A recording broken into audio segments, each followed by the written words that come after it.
If you were an opposing coach game planning to stop Caitlin Clark, what would you do? Pray. Clark. Wow! You bet! From beyond the logo! And a little point afterwards.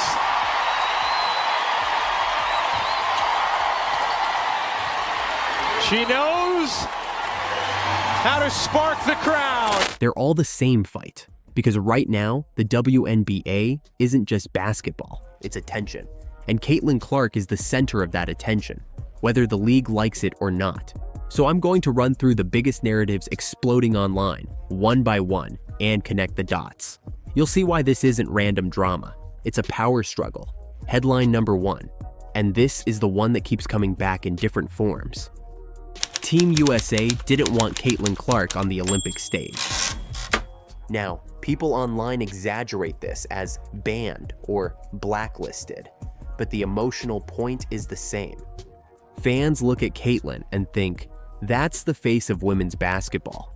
So when she's not on the biggest roster, the public doesn't treat it like a normal basketball decision. They treat it like politics. And the problem with that is simple. Once fans decide it's politics, every coach, every executive, and every person involved becomes a target. Therefore, the internet doesn't ask, was it the right roster? They ask, who blocked her? And once that question starts trending, everything gets messy. You get sources, you get inside reports, you get tense meetings. You even get people claiming decision makers are losing their jobs over it. Some of that is real pressure, but some of it is just the internet trying to build a villain. But either way, it turns Team USA into a symbol, not a basketball team. A symbol of who the sport wants to protect. And if you're Caitlin Clark, that means every big decision becomes a referendum on you. Headline number 2. Angel Reese got overlooked again, and fans are furious. That's the pattern, even when the exact details change. Because Angel lives under a microscope too. But it's a different microscope than Caitlin's. Caitlin gets judged like a savior. Angel gets judged like a provocation. So when Angel doesn't get a nod, whether it's a roster conversation, a media push, or a major honor, it becomes instant outrage. And here's why. People don't just debate Angel Reese as a player. They debate what she represents. Therefore, every headline turns into a moral argument, not a basketball argument. One side says she's disrespected. The other side says she's overrated. And the league gets caught in the middle because the league wants attention. But the attention it's getting is pure conflict. And the craziest part is this. The internet doesn't even need a real incident to keep the feud alive. It just needs a new angle. Because Caitlin versus Angel is the easiest story engine in women's sports. Different characters, same machine. But the machine doesn't care who wins. It just needs you to pick a side. Headline number 3. Paige Bueckers is getting pushed as the next Caitlin. And it's backfiring. This is a huge reason the discourse has gotten so toxic. Paige is a star, a real one. She's skilled. She's marketable. She has the story. But the moment people start forcing her into a Caitlin comparison, the internet turns it into a fight. Instead of letting Paige be Paige, they turn it into, is she better? Is she more polished? Is she the real deal or hype? But that's not fair to Paige, and it's not even about Paige. It's about the audience craving another face of the league. And Caitlin broke the system. She didn't just bring fans. She brought new fans who don't care about tradition. They care about impact. They care about moments. They care about highlights that feel like NBA energy. Therefore, anyone mentioned near Caitlin gets pulled into a ranking war. And that's how you end up with ridiculous labels like fraud or hoax floating around. Not because there's some secret scandal, but because comparison content is fast, easy, and viral. But it damages the sport long term because it teaches casual viewers one thing. Women's basketball only matters if it's a feud. Headline number 4. Nike just made it clear who they're betting on. This is the quiet part that changes everything. Because brands don't spend millions for fun. Brands pick winners. And Nike doesn't sell shoes. Nike sells legacy. So when Caitlyn gets a major campaign, the message isn't subtle. The message is, this is the athlete we're building around. And the hidden meaning people talk about in ads usually isn't a secret symbol. It's how they frame her. They don't frame her like a rookie. They frame her like a movement. They don't show her fitting in. They show the game adjusting to her. Therefore, every time a brand pushes Caitlyn harder, it creates a tension inside the league. Because now it's not just WNBA fans watching. It's casual sports fans. It's NBA fans. It's young athletes who never watched a WNBA game before. And once those people enter the room, the old gatekeeping starts to crack. But the league has to decide what it wants. Does it want growth or does it want control? Headline number 5. The Fever locker room looks different now, and you can feel it. This is where names like Sophie Cunningham and Lexi Hull start trending next to Caitlyn.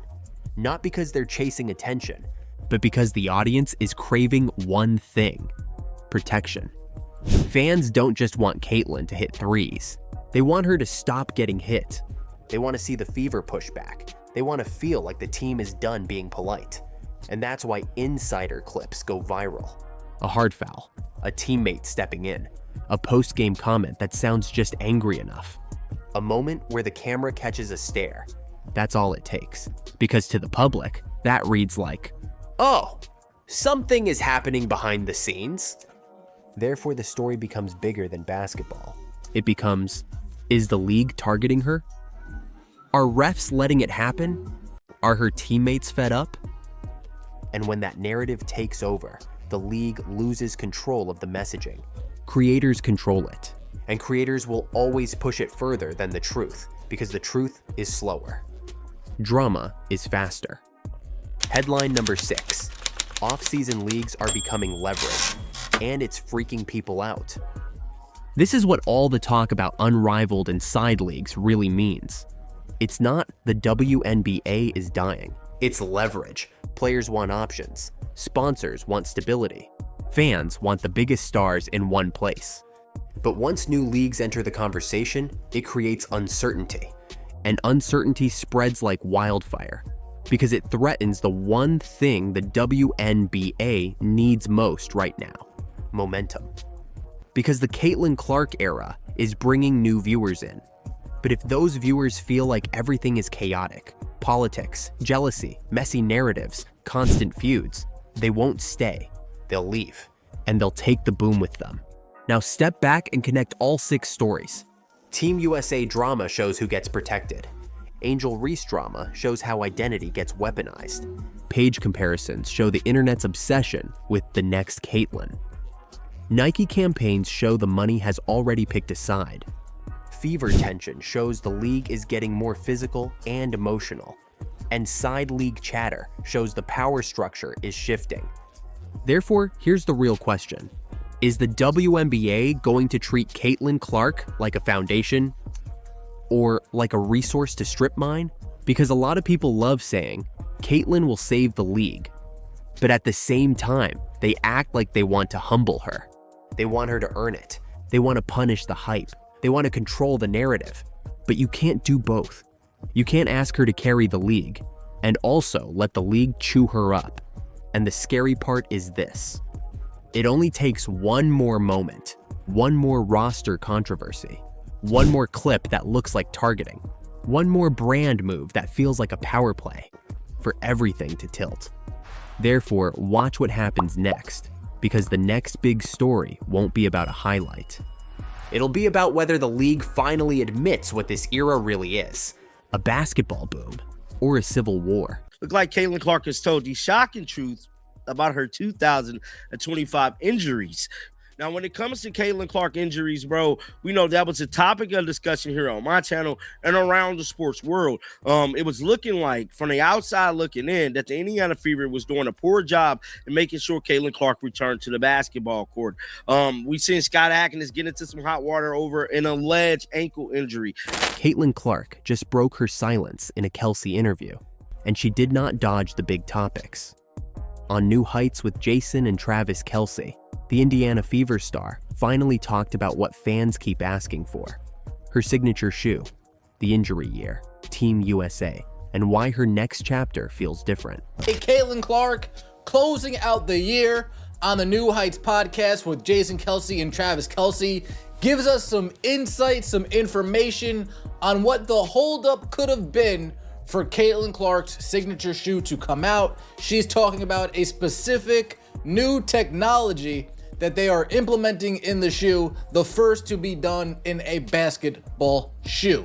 She also talked about some things that she's looking forward to as far as collaborations go. This was not a fluffy podcast stop. Caitlin gave real answers, but she also left a few open loops on purpose, especially about what is inside her shoe. So let's walk through what she revealed and why it matters. Also, we have somebody known to probably everybody in the country at this point. Caitlin Clark is here, making her second appearance on the podcast. New Heights introduces her like it is a main event, and Caitlin matches the energy. They bring up the Nike ad first. Let's get back to Nike though. I gotta ask some questions because I'm such a huge sneaker fan.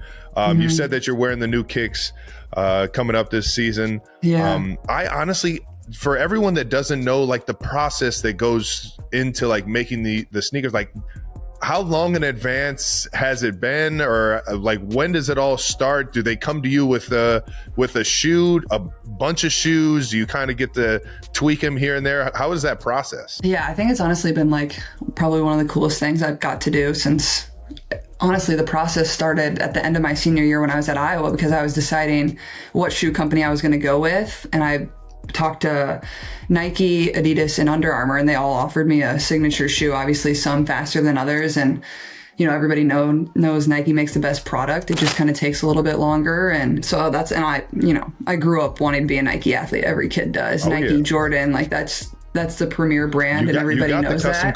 Caitlin explains why it felt personal. The people in it are real parts of her journey, not random faces. Therefore, the ad feels less like a promo and more like a message. But the bigger point is what she says about the rollout.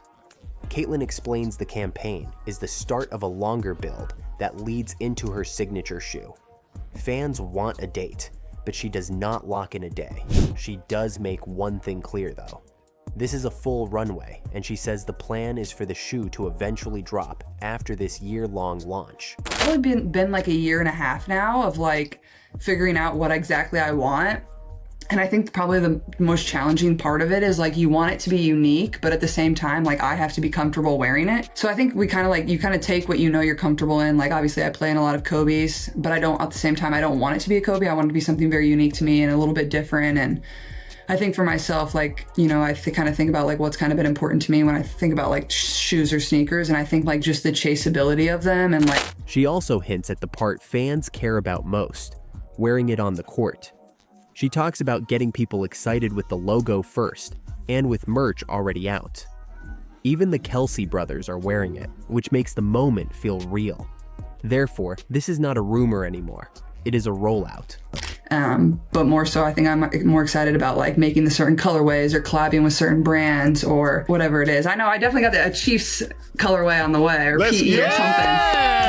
Maybe we can get Andy Reid to like coach in them at some point or something. Are you kidding me? Or we can turn them into a cleat, or we get something like that. Oh, listen, you're speaking to me now. I'm game. Then the tone shifts to the part she could have avoided: injuries. Caitlin says it was not one setback, it was a cycle. You rehab, you return, something else pops up, and suddenly you are behind again. She admits it was draining, because when you cannot run for a while, it feels like you have to learn your body all over again. To get back out there, it had been a minute, so like it was just obviously a long and like tough year of reoccurring injuries, and like you guys know how that goes. Like when you get one nagging thing, it kind of leads to another, so it wasn't obviously how I envisioned it, and it stunk, but like we still kind of found a way. Like our team, like we had like 6 of our players go down with injuries. It was unreal, and we still had a great year. Made it to the semifinals, and yeah, we were like a game away from the finals, and so that was pretty impressive considering kind of what we went through. But it was a long process to like just get back on the court, because when you have like the groins and the, you know, quads and whatever you're dealing with, it's like you don't run for a while, so like it's weird like learning to run again in a way. But she does not use it as an excuse. She frames it like a test of patience. You still have to show up. You still have to stay locked in. You still have to love the grind, even when your body is not doing what you want. And then on top of that, like going to like play versus the best players again and like just getting tossed out back into the fire. But it was fun. Like, I mean, I probably wouldn't have wanted it any other way. Like, you get thrown back out there with the best players in the world and you see like you're right where you were before you got hurt. And it was only 3 days. So it was cool. And it was at Duke, which is obviously one of the most historic basketball places ever. So that was a pretty cool thing too. She also points out the Fever dealt with injuries too, and they still found ways to compete. Therefore, the year did not go how she pictured it, but it sharpened her mentally. And right when you expect the conversation to stay safe, Team USA comes up. Caitlin explains she went to camp, and it was fun, but intense. She basically got thrown back out there with the best players while she was still building back her legs. She even mentions being at Duke, which makes it feel like a serious basketball moment, not just a photo op. Then she lays out her timeline in a calm way. World Cup in 2026, Olympics in 2028, no begging, no drama, just focus. Therefore, it sounds like a plan, not a hope. But Caitlin also shows the human side of it. They joke about jersey numbers, and she explains she got number 17 as a newcomer. It is not some perfect story. It is just what you get when you are the new person in the room. She also mentions international rules can limit number choices, so you learn to take what you are given and move on. After that, they shift to something lighter, dunking. Caitlin is honest. A lot of dunking is genetics and timing, but she flips it into a real lesson. Shooting can be learned if your form is built early. And this is where she shares a detail that explains a lot about her game. She talks about how her dad would not let her launch deep shots with bad mechanics. She hated it at the time, but he kept forcing the basics. Therefore, the range you see now is not just talent. It is years of doing it the right way. But the centerpiece of the interview is still the shoe. When they circle back, Caitlin confirms it was not only Nike calling. Other big brands came to the table with offers, including the promise of a signature shoe. Some paths would have been faster, some would have been easier. But she chose Nike anyway, and her reason is simple. She believes Nike makes the best basketball shoe, and she wants the best product, not the fastest headline. Therefore, she was willing to wait, even if fans got impatient. Then, she adds the identity piece. Caitlin says she plays in certain Kobe models, but she does not want her shoe to feel like a copy of someone else. She wants it to feel like her, but still perform at the highest level. Because a signature shoe is not just a logo. It has to work when you are sprinting, stopping, cutting, and landing for 40 minutes. And now, we get the biggest tease.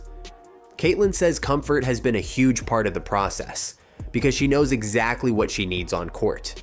She even says she needs that technology everywhere, not just in one small part of the shoe. But the wild part is what she teases next. The technology going into her shoe is something Nike has never put into a basketball shoe before. She will not say what it is yet, but she explains why that detail matters. Some fans do not just buy shoes, they study them. She brings up how people will cut shoes open just to see what is inside. Therefore, she knows the hoop world is going to obsess over this thing the second it drops. So what did Caitlin really do on the Kelsey podcast? She set expectations. She told fans the shoe is coming, but it is being built the right way. She admitted the injury year was rough, but it strengthened her. And she made it clear Team USA is part of her future with a real timeline. But the biggest change is the vibe. Caitlin sounds more certain. Therefore, this next chapter is not about proving she belongs. It is about building something that lasts. If you are still watching, comment New Heights. Because the moment that shoe finally hits the court, the league is going to react. So Kelsey Mitchell was either the Fever's best or second best player last season, and she's tweeted something very cryptic that a lot of people are taking as she's done with the Fever. I don't know how I feel about that. I really don't. I think the odds of Kelsey Mitchell staying with the Fever are in the 80 to 90% range. Kelsey Mitchell just posted 3 words that can blow up an entire franchise. Eyes open, mouth closed. And within minutes, Fever fans were doing the off-season thing, connecting dots, refreshing timelines, and asking the scariest question: is she leaving Indiana? Looked like Kelsey Mitchell was forced to respond after a cryptic tweet is pretty much making headlines, but this time it's involving some social media drama. Now, if you guys don't know, Kelsey Mitchell really don't be on social media like that. She don't tweet. I don't believe she got a podcast. She kind of just stay out the way and play basketball. It's very similar to Caitlin Clark. Now, many people were saying a tweet that she put out is sparking rumors in regards to her future in Indiana. But here's what matters. Caitlin Clark saw it too, and her reaction didn't look like panic. It looked like certainty. Because when Kelsey dropped that cryptic message, Caitlin jumped into the comments and backed her teammate in public. She wrote, "Let's go kill Kels," as in, kill it. That's not a goodbye, that's go dominate. On Tuesday, Mitchell shared several photos of herself in the New Jersey as she teased her upcoming appearance. Eyes open, mouth closed, Mitchell wrote in the caption of her post. Clark showed support for Mitchell by commenting on the post. She wrote, "Let's go Kels." So what is Kelsey Mitchell really doing? And why does Caitlin's reaction tell you more than the post ever did? Kelsey's post was classic Mitchell, vague, stylish, and just mysterious enough to set the whole league on fire. Fans read, "Eyes open, mouth closed," like a warning, like she'd seen something behind the scenes, like a trade request was coming next. And the timing is what made it feel so serious. All right. The GOAT, CC Caitlin Clark, had some things to say. Obviously, we saw the cryptic message Kelsey Mitchell put out there. Kelsey, you gotta stop doing the cryptic messages, bro. You know it's gonna stir the pot, girl. Come on now, Kelsey. I don't believe Kelsey is going anywhere. She is gonna be an Indiana Fever. Mitchell teased her next appearance with a New Jersey reference, dropped the caption, and left it there. No explanation. No, can't wait. No, see you soon. Just a message that sounded like, I know something you don't. That's why the rumors hit so hard. And if you're an Indiana fan, the fear makes sense. Mitchell isn't a random piece. She's a core scorer. When the Fever need a bucket in the ugliest moments, Mitchell is the player who can create one. So the idea of her leaving, even for a second, feels like the roof shaking. Kelsey Mitchell has had a season where she carried the Indiana Fever. She literally played. She played until her body, I've never seen a person body give up on them like Kelsey Mitchell did, because she played literally till the wheels fell off. Kelsey Mitchell has had one of the best individual seasons for an Indiana Fever player since, to me, like if you include the playoffs and the shit she did in the playoffs, she has had arguably the best individual season a Fever has had since Tamika Catchings, and that includes Caitlin Clark's rookie season. But then Caitlin reacts, and the temperature changes instantly. If your teammate is actually about to dip, you don't hype them up publicly.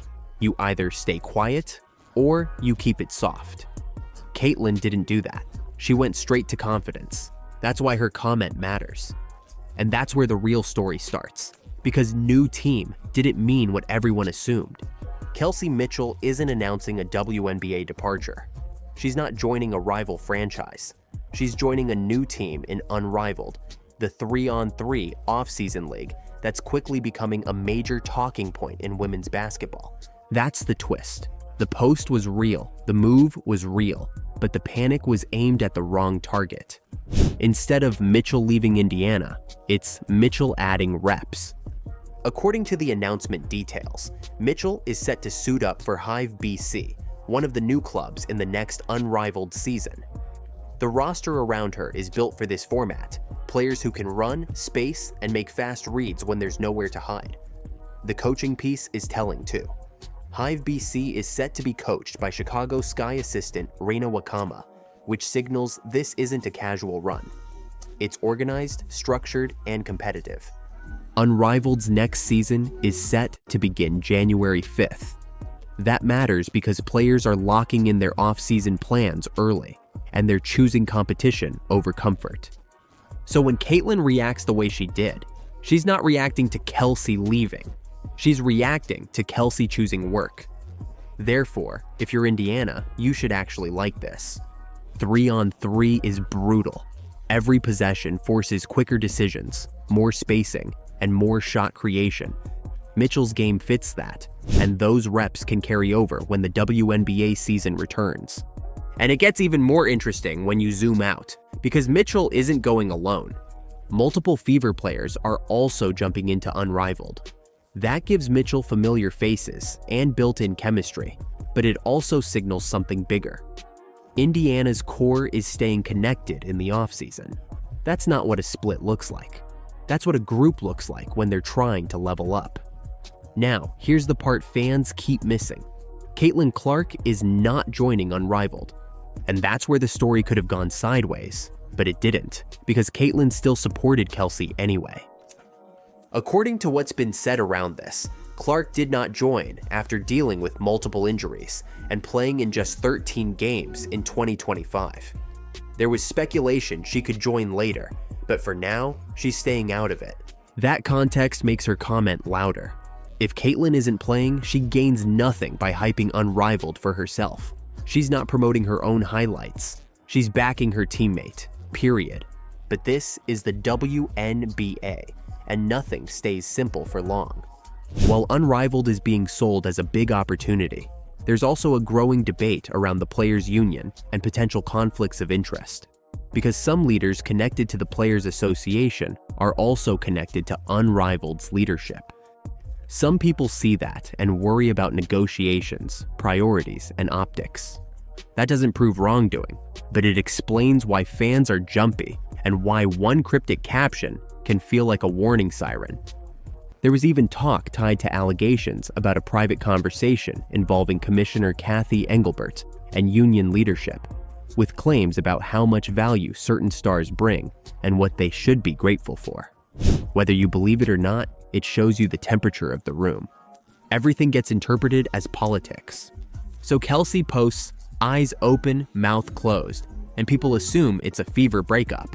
But Caitlin's reaction pulls it back to what it actually is. Basketball. It's work, it's reps, it's the off-season grind. Because if Kelsey was truly leaving Indiana, Caitlin's comment would read different. It would feel careful. It would feel like the end of something. Instead, it felt like the start of something. It felt like, go get better, because we're coming back next season with a point to prove. So here's the takeaway. Kelsey Mitchell joining a new team isn't the Fever falling apart. It's the Fever building tools. And Caitlin Clark's real reaction wasn't panic. It was confidence. Now the question is simple. Does Unrivaled make the Fever stronger? Or does the off-season drama become a distraction? If you're still watching, comment Kels to Hive, so I know you made it to the end.